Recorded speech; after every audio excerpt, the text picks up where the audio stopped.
อดน้องนางเจ้าไปอยู่ไสบัดอายมีคู่ดวงใจเป็นจังใดจึงมาเห็นงามพบน้องทางนี้เต็มที่แทนน้องการดาตัวอายมีพันละอย่างแต่ว่าน้องยังเป็นสาวก้าวคำอยากบอกออกจากปากว่าหักอีหลี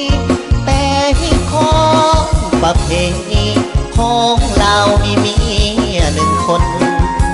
บนความลำบากยุ่งยากหัวใจสับสนอยากเอาเมียเพิ่มอีกหนึ่งคนแต่จนใจน้องมาทีหลังคนหนึ่งคือ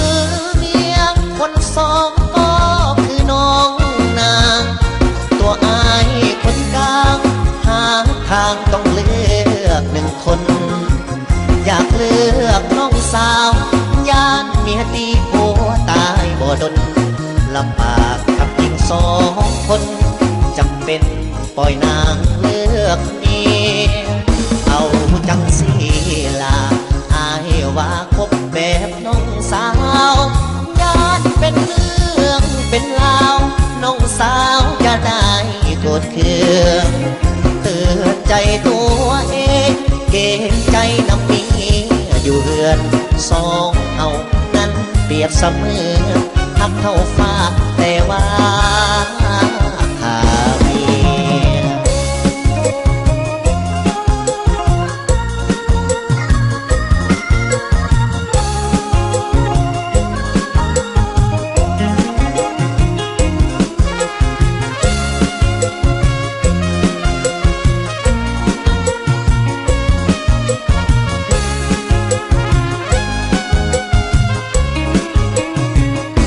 คนหนึ่งคือเมียคนสองก็คือน้องนาง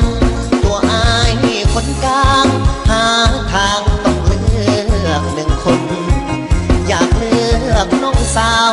อยากเมียตีผัวตายบ่ดนลำบากกับหญิงสองคน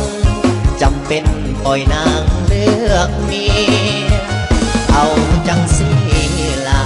อายว่าคบแบบน้องสาวญาติเป็นเรื่องเป็นราวน้องสาวจะได้โกรธเคืองเตือนใจตัวเองเกรงใจน้ำมีอยู่เรือนสองเฮานั้นเปรียบเสมือนหักเข้าฟ้า